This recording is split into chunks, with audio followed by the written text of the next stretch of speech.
You are listening to the e-flux podcast. Hi, everybody. Welcome to the e-flux podcast. My name is Andreas Petrosians, and I'm really happy to be here with my friend and frequent collaborator, Sven Lütticken, who is the assistant professor at Leiden University's Academy of Creative and Performing Arts, PhD Arts. And he also coordinates the research master's track, Critical Studies in Art and Culture at the Vrije Universiteit Amsterdam. His books include Objections, Forms of Abstraction, Volume 1, The Critical Reader, Art and Autonomy, and States of Divergence, published just recently, which we'll be discussing today. Hi, Sven. Hi, Andreas. Thanks for doing this. Great to be able to discuss the book with you. Yeah, this is going to be fun. Well, we went over a couple of questions. It's a meaty book, so there's a lot to talk about, and the chapters are based on essays that you've written for numerous publications over the last few years, including here at the Journal. I prepared an intro question that I'll just read out, and maybe that'll get us cooking. So your new book, it intervenes into a number of pressing questions, but I would say kind of the main question is about how to deal with present-day catastrophes, or rather the catastrophe that is the norm today, whether it's contemporaneity, post-history, etc. And I found it interesting. I was just trying to keep a running list as I was reading of other terms that have been proposed. So, to sort of characterize the multiple forms and modalities of violence that we view today. So there's the polycrisis, crack-up capitalism, organized abandonment, late fascism, disaster nationalism, and the list goes on. And so in your book, you write, the contention is that contemporaneity is itself catastrophic and marked by a divergence of temporalities and by incompatible and antagonistic forms of life. So can you introduce what you mean by states of divergence from the title and how you're intervening into this discourse of catastrophe? Thanks for the setup. Of course, this comes out of my obsession, I guess, my professional and more than professional obsession with historicity and with history as sort of ongoing process, ongoing conflict, right? Not something that you can basically place at a distance in sort of the manner of 19th century historicism.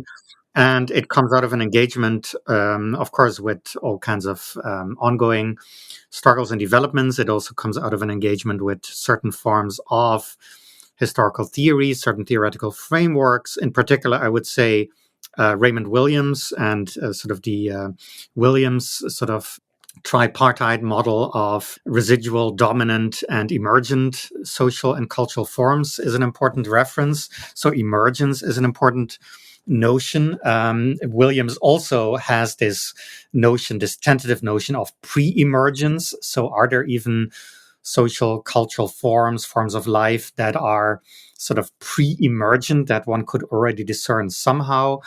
My main reason, I think, for shifting somewhat towards divergence, or my sort of reasoning for conceptualizing emergence as divergence, is that ultimately with Williams, there is still this fairly classical sort of Marxian model of history, right? Williams is sort of locus classicus for emergence becoming then dominant is basically the rise of the bourgeoisie, right?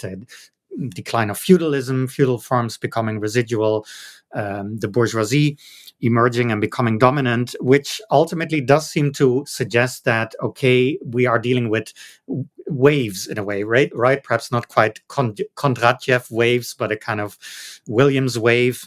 And to me, at the moment, perhaps that seems kind of assuming a bit too much, right? I don't think, certainly I wouldn't be comfortable with positing some emergent form that we can sort of compare to, let's say, the bourgeoisie in the 18th century. So my sort of aim with theorizing, conceptualizing divergence, or using that as a kind of framework, is in a way, there is a certain element here, I would say, of methodological modesty in a way. I see definitely forms, social, cultural forms, to some extent also political and economic forms that deviate, let's say, from what is now dominant, right? Sort of this empire of global capital, right? That is, of course, itself in turmoil, that is undergoing mutations. So I want to, let's say, pinpoint and analyze these divergent forms, where they take shape in the guise of sort of zones that are really, to some extent, autonomous from the sort of supposedly global rule of finance capital and of empire. So Chiapas or Rojava, or also smaller zones in Europe and elsewhere, or whether it takes the form of divergent forms of life, sort of within, let's say, the metropolis, within the sort of empire of global capital, yet also seeking to diverge from it. And then, of course, we can also think of notions such as prefigurative practice, right, which I also discuss in the book. So to what extent and how is it possible to create at least sort of the nucleus or nuclei of a new society in the shell of the old society, right? So those kinds of debates. And then one concept that was also recently reintroduced, we might say, by David Graeber and David Wengroff, an older notion, also comes in handy here, as far as I'm concerned, which is the notion of schismogenesis. So schismogenesis, as originally proposed by Gregory Bateson in his sort of anthropological analysis of certain tribal society in New Guinea.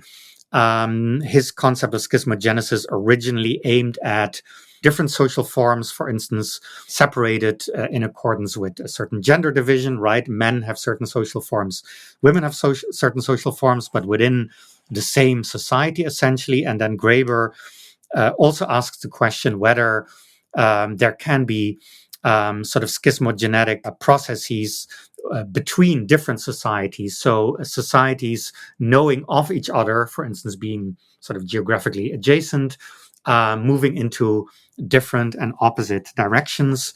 Even Bateson already put this idea out there, but Graeber and Wengroff really analyzed this much more fully. And I raised the question to what extent this might be a viable and productive conceptual tool in this contested, catastrophic contemporaneity of ours. So, very long answer. It was a very good answer. And I think what's so lovely about your phrasing of the book as something that has a methodological modesty, that very may be the case, but you also do a really great work of making theorists talk to each other that otherwise might not do so. Right. I think the central reason, or maybe like the central push for that, is your interest in aesthetic theory and the Frankfurt School. I'm putting them into conversation here. But maybe can you talk briefly about how you bring all these different, approaches both to historicizing history, but also projecting, let's say, communist or anti-capitalist horizons, how those kind of all meld together in this pot.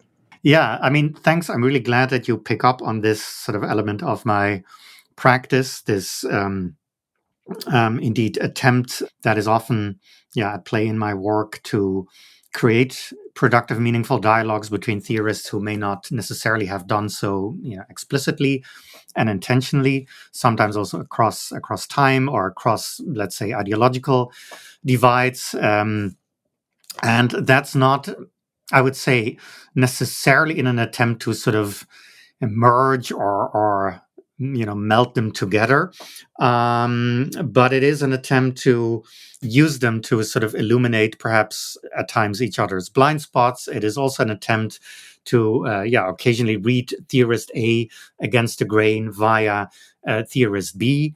And this is perhaps also where sometimes I practice a certain kind of eclecticism, a certain kind of, I would say, hopefully dialectical eclecticism, right? So it's not just, okay, let's throw a bunch of incompatible people together and then see what happens. Sometimes I scold my students for doing that. So obviously, right, the question then also is, what are also the real divergences, right, between these theorists, but also what are moments of sort of unexpected productive interference and contact. So you need, of course, you need an overarching question. You need a certain line of inquiry that you pursue, in the course of which you then find out that you may need something from theorist A or theorist B, which then raises the question, okay, but how do they relate to each other? Do they relate to each other? Can I make them relate to each other? Of course, Deleuze, for instance, also had this habit, which I also engage with in the essay on schismogenesis, of really, in a way, forcing a certain theorist, for instance, Bateson, into his framework, right? So then you get a very reductive, selective reading of Bateson in Deleuze and Guattari's A Thousand Plateaus, which I also discuss, which is not quite, I hope, actually what I'm doing, because I try to also maintain a certain, or I try to protect them also against complete absorption into sort of each other's framework, right? I do also want them to keep a certain alterity, let's say a certain autonomy, both vis-a-vis me and vis-a-vis each other. So that's the aim, at least I would say. And that's part of a process of dialectically thinking through historical antagonisms and historical problems. Yeah, and you do this for other thinkers as well, like Jody Dean and Tony Negri. Right. I think maybe this is jumping the gun a little bit, because it might be nice to introduce the book first. But one thing I will say after finishing the book is that another sense I have is that this book kind of historicizes what the present looks like after 30 years of, let's say, ultra-globalization and autonomy becoming mainstream to a certain degree, right? Or like the claims and the demands and the practices that autonomy put forward in the 60s and 70s, late 60s, early 70s, and how that sort of looks like post 91. But yeah, do you want to talk about autonomy a little bit and how that relates here, especially from an aesthetic perspective, or jump right into these techno-fascists that you seem to love so much? Well, I mean, if we can put off jumping into the techno-fascists for a few minutes, perhaps that's actually a relief. Yeah, I mean, there are, those are in a way several questions, sort of all bundled together. The sort of the aesthetic dimension, the issue of autonomy, and then how those are interrelated or different sides of the same coin. I mean, yeah, I think you're right that part of the book is certainly also thinking through 30 plus years of certain genealogies and certain intellectual traditions having actually a considerable degree of hegemony, at least in a kind of a para academic and artistic milieu. Right. At a certain point, I think I wrote, which I think I then probably deleted for some reason. I don't think it's in this book. But at a certain point, I think I wrote, we're all autonomists now, to sort of basically indeed indicate that has become the baseline. But of course, it's a baseline in a certain milieu. So it also seemed to be too grand a statement, because many people would immediately go, what do you mean? I'm not. But I feel that also in a certain sort of bubble, perhaps, that I'm part of, it can feel like that. At the same time, as is also the case in perhaps different milieus, for instance, more neo-Leninist or more sort of perhaps more orthodox Marxist milieus, a certain complacency can, of course, set in, and perhaps we can also become all too comfortable with some of our tropes and some of our reflexes and habits. Last week, I actually had a conversation with Steven Šukaitis, who also, in relation to the trope, which I also use of desertion, of imminent desertion, asked, okay, is it actually not by now the other way around, that we have been deserted to such an extent by the institutions that we also need to rethink that trope, right? And what does it mean to desert now? So as I also indicate in the book, as a historian, I'm not really a great believer in sort of clean slates, blank slates. I don't really believe that a thing such as a tabula rasa exists or has existed all that often in the course of history. Usually there are at least some residual remains of something. So I'm not that comfortable also with, even though, of course, I'm interested in theorizing change and theorizing radical change, I'm not such a firm believer in the type of rhetoric that posits, okay, we snap our fingers and basically tomorrow it will be a completely different world. So yes, in various forms of prefigurative practice, we are still informed, we are still shaped, we are still also deformed by the dominant structures that we still inhabit. So yeah, I'm not a huge believer in tabula rasa type logic, but on the other hand, okay, now I've completely lost my train of thought. Where was it coming from? I think autonomy 30 years on. Exactly. So, so I do think that I'm not saying, okay, clearly autonomy has just become a kind of unthinking habit, a kind of cultural milieu in which we're all too comfortable and we need a clean break. We need something else. I'm not saying that. I'm interested precisely in thinking with forms and through forms, whether they are, let's say, forms of thought or whether they are practical or aesthetic forms. I'm interested in thinking with them and through them to see indeed, where they might break down, but also how they can be sort of reconfigured, reassembled, what kind of montage, what kind of dialectical assemblage may be needed at that point, right? There is also this sort of Benjaminian element to it, I suppose, to my thinking. There is also the sense of, this Ruinenlandschaft, right, as Benjamin would say it, this landscape of ruins.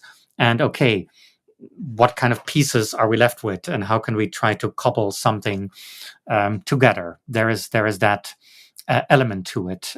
Again, a kind of methodological modesty, perhaps, and a certain sort of wariness of memified manifesto light writing that I see quite a bit these days in certain Anglo-American circles. Yeah, I think the last couple of years, much of my work has been engaging with Italian workerism and sort of the movements that grew out of that. And I think the thing that I take the most from their theorization of capitalist development and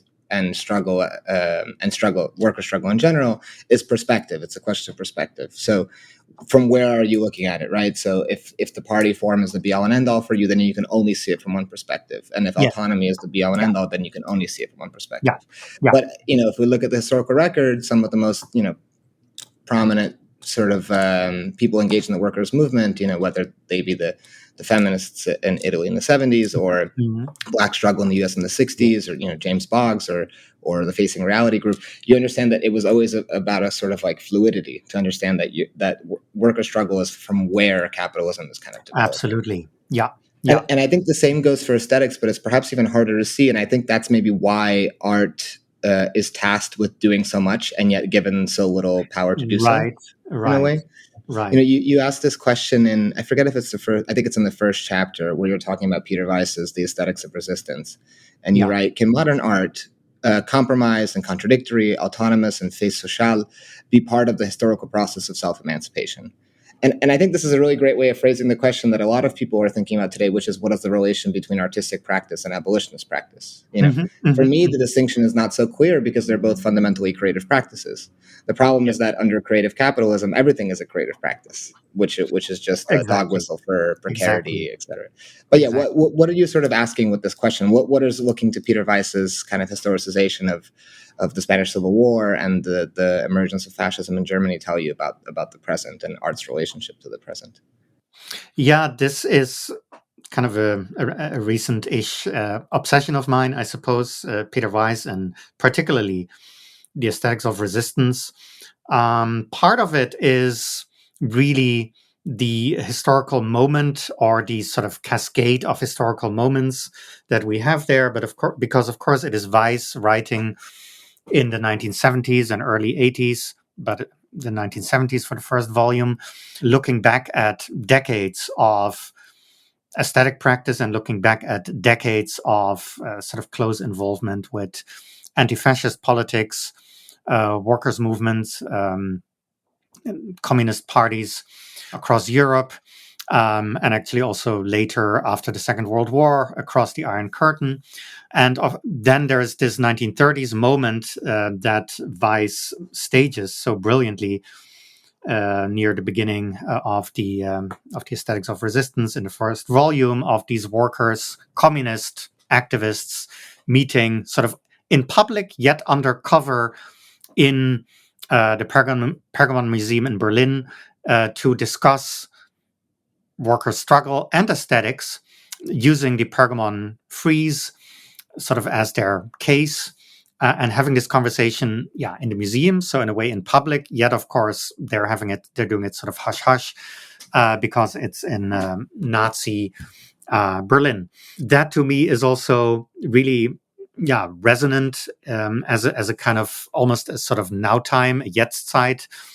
There is this kind of anachronistic contemporaneity in there, because at the moment I also see there are lots of questions about publicness and about which conversations one can have in public, or in a certain sort of mode or modality or register of publicness. The notion of the counter-public has also again returned to the fore of my thinking under current conditions, the conditions of techno-libertarianism and techno-fascism. So that's one aspect, though that's not one I really focus on so much in that book chapter. Another aspect is really, the temporality of that scene, which is again Weiss writing in the 70s about the 1930s, but also his characters in the 1930s already looking ahead to the collapse of the anti-fascist front in Spain in particular, but also more broadly. So there's also this sense of foreboding, of defeat in the book, retroactively and prospectively, or proleptically. So that temporality was really interesting to me in the context of our current historical situation. In this first chapter, I would say the first chapter, An Aesthetics of Prolepsis, in which I focus on Weiss, on Kluge, on Straupouillet, and a few others, I really use these artworks, films, novels to indeed analyze aesthetic intimations of futures that are already sensible in a way, that are already sensate, that can already be felt, that can also already be analyzed. Of course, it's not just sort of a vague vibe. It is, of course, also on the basis of an assessment of the way are developing. It is on the basis of a Marxian understanding of what is happening. But there is also this intimation, this sort of aesthetic, physical sensation of the catastrophe that is unfolding. So I analyze these artworks, these aesthetic practices, to create a point of departure in a way, in order to then proceed in the subsequent chapters to discuss matters of historical potentiality and questions of divergence and schismogenesis from the vantage point of the present, to indeed try to see whether it is possible to arrive at some very preliminary, tentative, not even conclusions, but whether it is possible to sketch certain parameters in order to basically ask that ancient question, what is to be done, or what might we be able to do, or what might be necessary but fiendishly difficult to do. Yeah, I mean, that question again has returned, and I think the way in which the tense from which the question is asked is also so important. We can Idris Robinson had that text, how it should be done. And then somebody like Noel Ignatieff might say it's not how it should be done, but we're already doing it, right? Or C.L.R. James might say something similar. Right. But I do want to talk about the second chapter which you originally developed from a text in e-flux, where you're talking about these long-termists, right? These, which is a nice way of saying these techno-fascists that actually do, in some way, according to your analysis, have the power to make history, whereas workers' movements, or most of us, don't. Or maybe one way of putting it is that they have we have less and less bearing on the march of history, or the development of history. And you write that the concept of potentiality has been recaptured by these people and refunctionalized in the service of algorithmic governance by a planetary elite of AI pushing space colonizers. So yeah, could you maybe tease us out? I was reminded of one line from Mario Tronti where he says that the workers' movement of the 20th century wasn't defeated by capitalism, but by democracy, which I think is one way of saying that politics won over history or something like that. Right. But yeah, so yeah, what does looking at all of these pieces of garbage tell you about the way history works today? Yeah, I think, here we indeed are dealing with a crucial question, the question that ultimately even could be phrased along the lines of what are we actually talking about when we talk about historical agency or control over the course of history? Because of course, in a certain way, right, it seems to be clear at the moment who has the power to change the status quo, to make history almost overnight, right? At the speed of social media, or at the speed of quantum computing, perhaps. And others are constantly feel like, okay, we're lagging behind, and we have to respond to the latest sort of moving of the goalpost, or whatever that metaphor is. But on the other hand, I to return to what you were saying earlier on, I would also agree that there is still much of value in certain genealogies of autonomia, as well as of, for instance, radical Black activism and thought, radical autonomist feminist also theory and practice. There is still much of value in there, in that one also should not become all too fixated, right, on the spectacle of politics changing things overnight and creating a new world, right? Yes, on the one hand, in many respects, that is happening. And, we see also the necropolitical side of that. And of course, this absorbs a lot of time and energy, because then you always find yourself in a position of reacting to that. And that is deeply, profoundly necessary and urgent, right, in many cases. So, of course, I'm not saying clearly, it's all an illusion. We shouldn't focus on that. It's all sort of smoke and mirrors. No, it is very real. But on the other hand, thinking about it in terms of divergence, I would say that what matters more than ever is precisely also the maintenance and the development of forms of activity, pockets of activity, even if there's a ridiculous asymmetry, right? Even if you say, okay, what we're doing here, it's kind of laughable compared to, Trump and Bezos and Musk. But at the same time, it also has a certain reality, right? It's not nothing. It is actually about fostering forms of life that may be marginal, right? That may be marginalized, that may be under constant threat, that may be under constant attack. But that also goes to show that actually protecting them, developing them is important, right? And then you have sort of the next question, okay, how might it also be possible under certain circumstances to scale this up and to create sort of forms of sort of mediation between this kind of micro-political molecular practice, if you will, and more molar politics. I see some sort of really interesting developments in this respect in various countries, including Germany, which is, pretty dismal in most respects. But what has happened, for instance, in Germany is that certain people within and also beyond the party Die Linke have created what they call the Bewegungslinke, so sort of the movement left in a way, or the left of movements. So actually going beyond a sort of a rigid binary undialectical opposition between right horizontal movements on the one hand and the classic vertical party on the other hand. And of course, the party Die Linke is the former East German Communist Party, or it comes out of that. But in creating this Bewegungslinke tendency, they argue, and they go beyond arguing. They also create a situation in which they say that the party has to be rooted, has to be based in all kinds of groups, movements.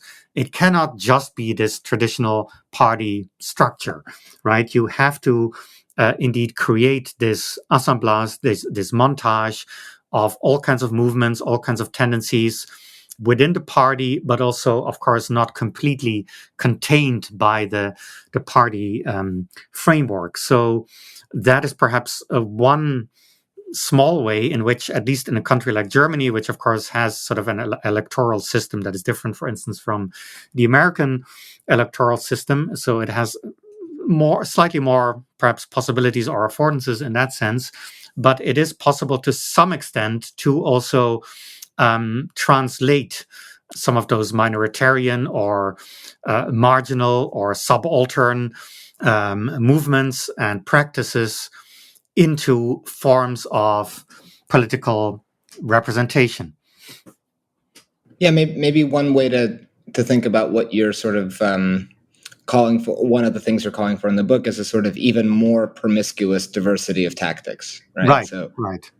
And you say, this kind of things could inspire pessimism. I mean, just today, Sam Altman, Silicon Valley guy, said the problem isn't, we should be working on making everybody a billionaire, not getting rid of billionaires, which makes absolutely no mathematical sense or any kind of sense. No. But, whatever. Yeah. But, contrary to this...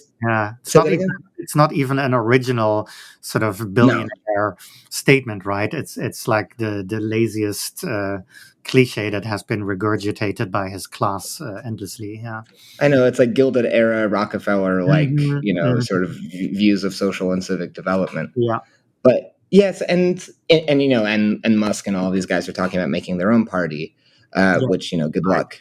I think even they will find that the two-party system is very difficult to break in this country.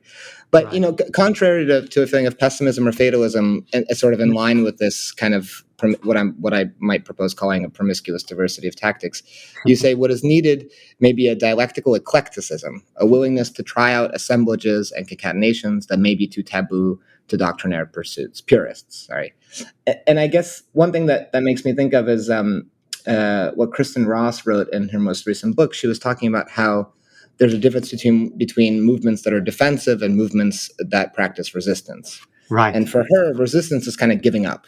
It's saying it is what it is, and we're just going to resist, which is maybe, let's say, a gesture that is a performance and not actually performative. Whereas defense actually allows you to build something, perhaps even prefigure something. And I'm thinking about, communities that I'm involved with here that are, sometimes it just feels like all we're doing is the very basic level of social reproduction at the most basis level. But perhaps in performing those kind of things, something might be created. So one kind of positive way that you think about it, and I'm using positive in the old school Hegelian sense, is what you call the anti-fascist or anti-capitalist terrestrial rather than an international. So could you maybe introduce that term and describe what it might look like, what you are already sensing is maybe in the works with something like that? Yeah. No, just to return briefly to your remark about reproduction, right, which I think is also linked to this. I think this also should not be underestimated, right? I mean, if there's anything we've learned from autonomous Marxist feminists, it's indeed that this sort of fetishization of deep productive, or it's that sort of limited sort of conceptualization of what counts as productive needs to be questioned.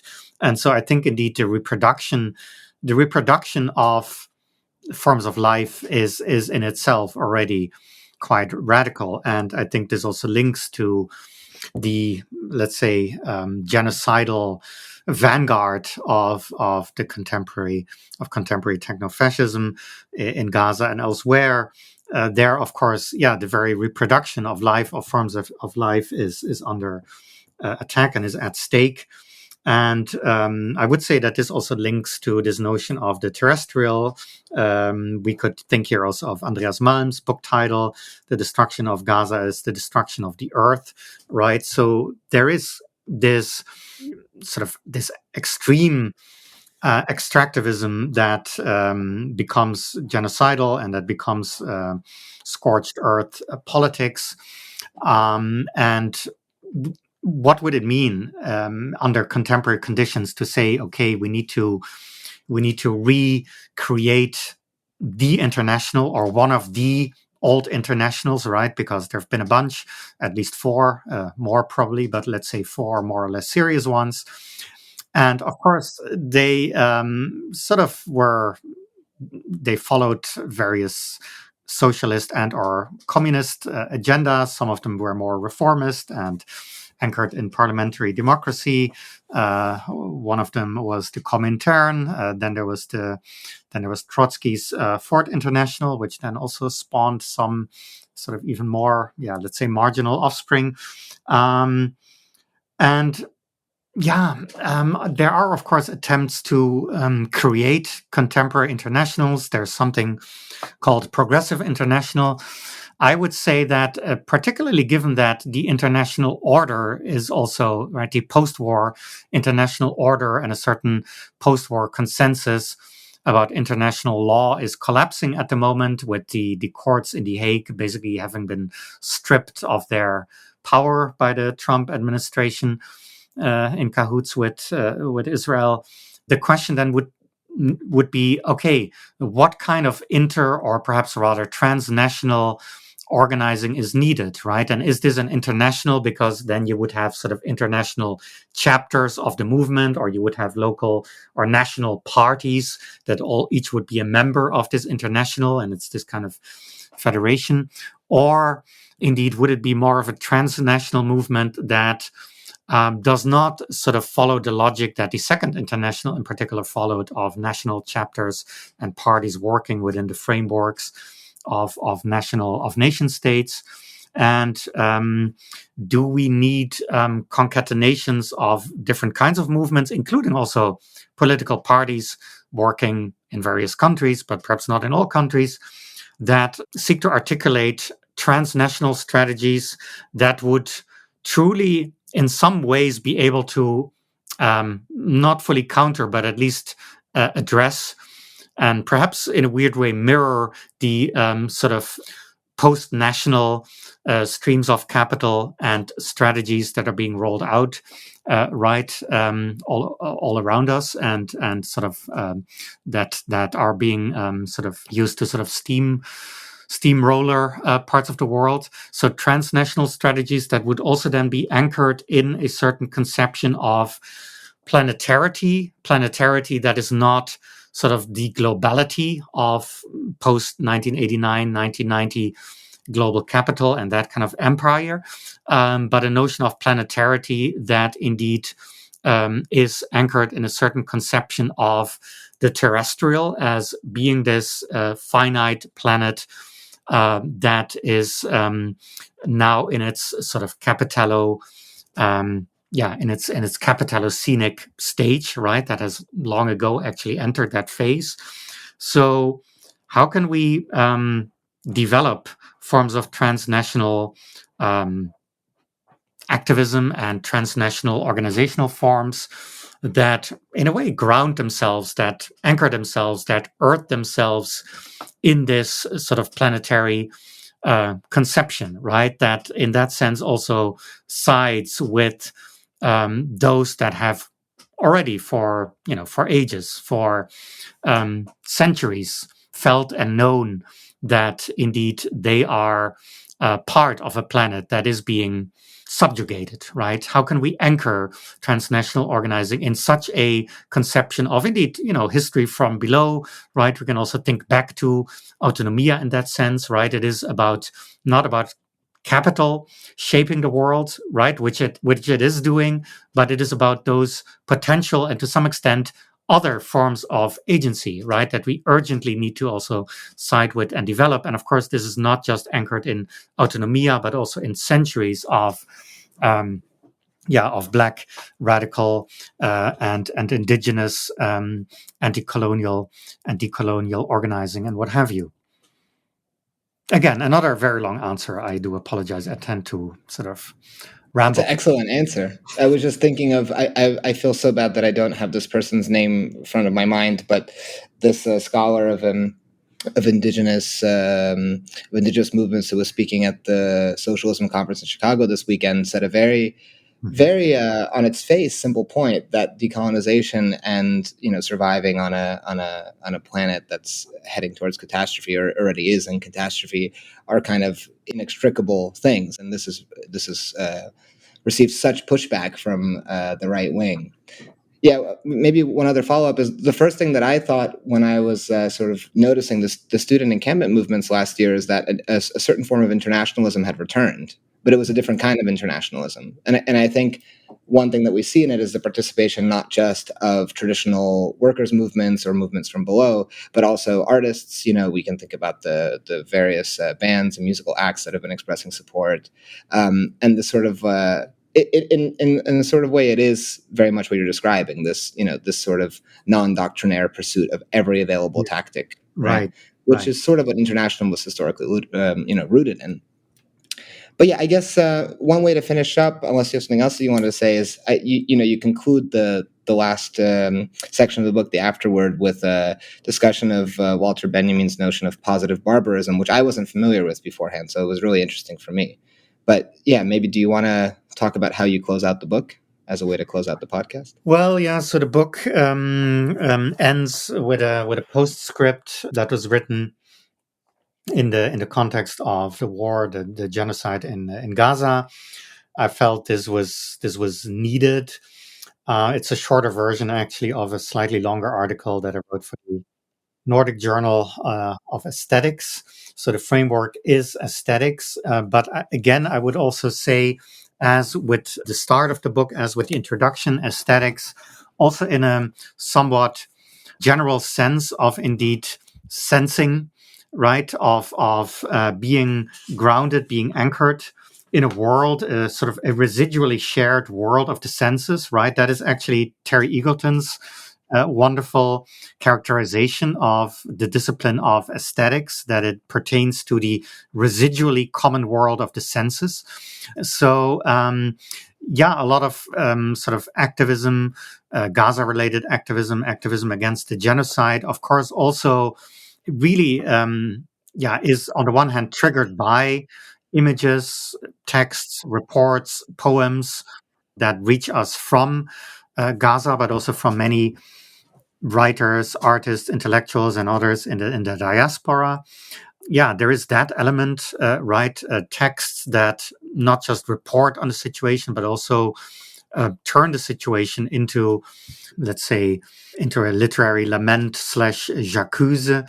Those, of course, can be very powerful.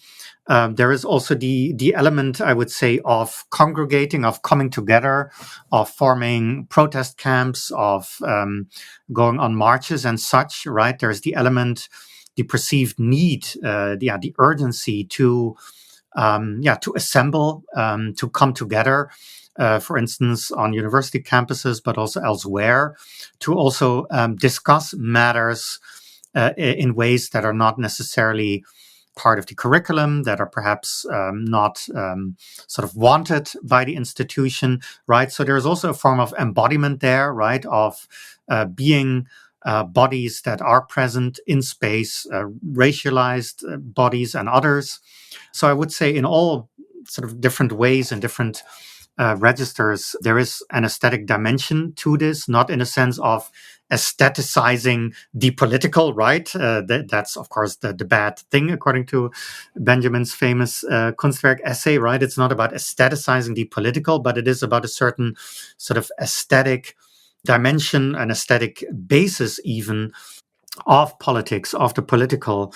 And then, of course, there can be, also practices in visual art that intervene, that respond to this, perhaps also in the context of protest camps or marches, but also in more, let's say, institutionalized realms, right? It may also be possible to functionalize art spaces, to host exhibitions that can also then in turn host gatherings. This, for instance, happened with Jonas Stahl's Climate Propaganda's congregation in Holland at BAC late last year. But of course, those are also fairly perhaps rare moments, and those are fairly precarious and sparse infrastructures that actually make something like that possible. But this is another moment where I say, okay, we indeed do need all of those in sort of critical constellations, right? Artists working with protest movements and being part of sort of extra institutional manifestations, as well as, whenever it's possible, critical uses, functionalizations of some of the infrastructure of art. I think that's a good homework assignment for everybody listening. Let's build these constellations. Yeah, that is sort of the perpetual homework, I feel, that that has been assigned to us by ourselves, I guess. I know. Yeah. Well, Sven, thanks so much for coming in. I really hope people get to check out your book. It's really great. Yeah, it's available. The PDF is available on the Minor Compositions website, and a print edition is also available. And of course, print is always better, but the PDF it's also great that it's available for free. Yeah, and shout out to Stephen Shakadis, who also wrote a beautiful essay about Silvia Federici's PhD on Lukács in the most recent book. Yes. Yeah. So other engagements with aesthetics. He also did a whole workshop or seminar series about that. Yeah, indeed. Yeah. Thanks, Sven. Yeah, thanks, Andreas.